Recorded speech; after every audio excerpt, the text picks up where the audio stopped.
Senhor Presidente, Senhor Primeiro-Ministro, Senhores Membros do Governo, Senhoras e Senhores Deputados.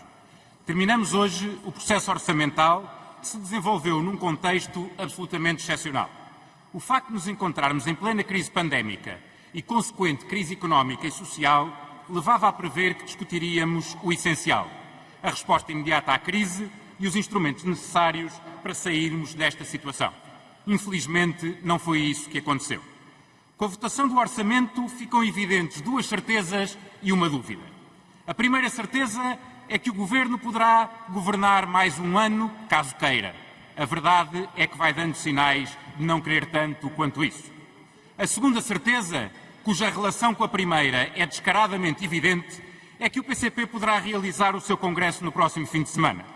Com o beneplácito do Governo, o PCP voltará a desafiar o princípio da igualdade na aplicação de regras e desprezará novamente todos os que estarão confinados em casa, impedidos de trabalhar ou de fruir o seu descanso em liberdade. A dúvida fica para os portugueses. Se o Governo sabe que terá orçamento aprovado e o PCP sabe que terá Congresso, os portugueses não fazem a mínima ideia como vão passar o Natal. De uma forma muito clara, estas conclusões demonstram o que foi o processo orçamental. Um processo virado para dentro, comandado por interesses partidários, sem a devida atenção à situação do país e sem resposta para as interrogações do momento. O PS escolheu fazer uma negociação que ofenderia o comércio local caso fosse classificada de mercearia. Foi uma verdadeira negociata, dominada pela partidarite. Um governo sem rumo e sem vontade ficou à mercê do anacronismo comunista e do radicalismo animalista. O resultado foi uma manta de retalhos, capaz de ignorar problemas centrais e, ao mesmo tempo, ir ao detalhe em matérias que jamais deveriam integrar um orçamento de Estado. Mas vamos a exemplos. Foram apresentadas 1.440 propostas de alteração. Um recorde atingido no momento em que a crise recomendava foco e capacidade de dar prioridade ao mais urgente.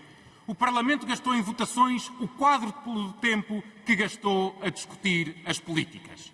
Foi péssimo o sinal que se deu ao país. Aliás, se dúvidas houvesse, a noite de ontem e a manhã de hoje mostraram que o parlamentarismo está num momento muito difícil e que é fundamental fortalecer a democracia portuguesa para que não continuem a ser dados maus exemplos como aquele que foi dado durante este processo orçamental. Quando os portugueses ansiavam por respostas para perguntas tão simples como: será que no início do próximo ano vou continuar a ter emprego? Quando poderei voltar a abrir o meu comércio em condições normais? O que faço se os meus filhos não puderem ir à escola? O Parlamento ocupou o seu tempo a discutir questões como as microsferas de plástico em detergentes e cosméticos, as escovas de dentes de bambu, o IVA da banha de porco, a comunidade de cavalos marinhos ou as embalagens do take-away dos restaurantes. O pior é que muitas destas matérias foram aprovadas, em alguns casos com requintes de malvadez, como foi o caso da taxa de 30 cêntimos para as embalagens de take-away dos restaurantes. Perguntarão os portugueses: e o país? E as nossas vidas? Pela parte do CDS demos o nosso contributo para responder. Mesmo sabendo que este nunca seria o nosso orçamento, conscientes de que a maioria de esquerda vota mais em função do proponente do que do mérito das propostas. Conseguimos que fossem aprovadas propostas de majoração do subsídio de desemprego para trabalhadores independentes e sócios-gerentes, de valorização da carreira dos ex-militares na administração pública, de combate ao abandono escolar no ensino superior ou de aumento da transparência na contratação pública. Ainda assim, temos de assinalar que foram rejeitadas outras que respondiam a várias questões essenciais. Só para dar alguns exemplos.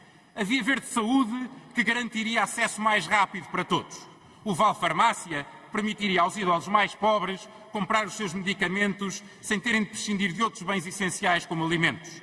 O programa SOS Lares para que pudessem ser contratados médicos.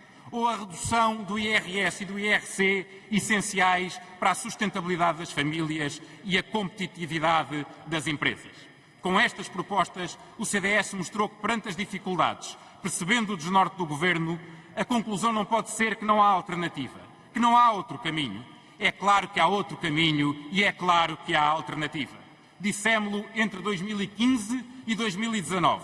Quando o Governo e os seus parceiros de esquerda ofereciam ilusões, avisámos que se estava a perder uma enorme oportunidade. É fácil governar depois de um período em que foram tomadas medidas difíceis e no qual se garantiu a recuperação do emprego, o crescimento económico e a sustentabilidade das contas públicas. Ainda mais quando essa realidade coincidia com uma conjuntura externa favorável e uma redução substancial na fatura com juros. Mas foi com esse enquadramento excepcionalmente favorável que o Partido Socialista e a restante esquerda optaram por aumentar a carga fiscal, impedindo assim o progresso social e económico de Portugal e dos portugueses. Desperdiçada a oportunidade dos últimos anos, fica exposta a fragilidade para responder à crise atual. Num recente estudo do FMI, Portugal é o 35º de 38 países desenvolvidos nos apoios à economia desde o início da crise. Dependendo do orçamento que daqui a pouco vamos votar, esta realidade não se inverterá. O Governo entregou este orçamento garantindo que a grande medida para a economia era não aumentar impostos. Desde logo, mostrou incapacidade em apoiar as empresas e quebrou o compromisso que tinha assumido de desagravar o IRS.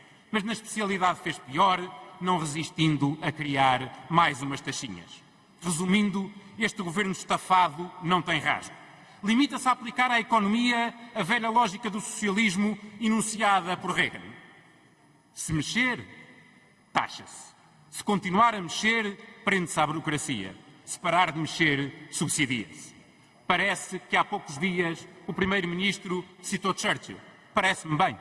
Mantendo a fonte, facilmente encontramos uma boa descrição do que têm sido os últimos anos, do que é o momento atual e do que foram outras experiências com governos socialistas. Foi Churchill que disse: o socialismo é como um sonho. Mais cedo ou mais tarde, acordamos para a realidade. Senhor Presidente, Senhor Primeiro-Ministro, Senhoras e Senhores Deputados, votaremos contra este orçamento. No CDS respondemos pela alternativa da direita democrática e popular, porque a condenação à inconsequência socialista, ao anacronismo comunista e ao radicalismo animalista não é uma inevitabilidade. Respondemos às ambições dos portugueses que têm direito a ser melhor governados. E respondemos presente a Portugal, porque esse será sempre o nosso maior compromisso.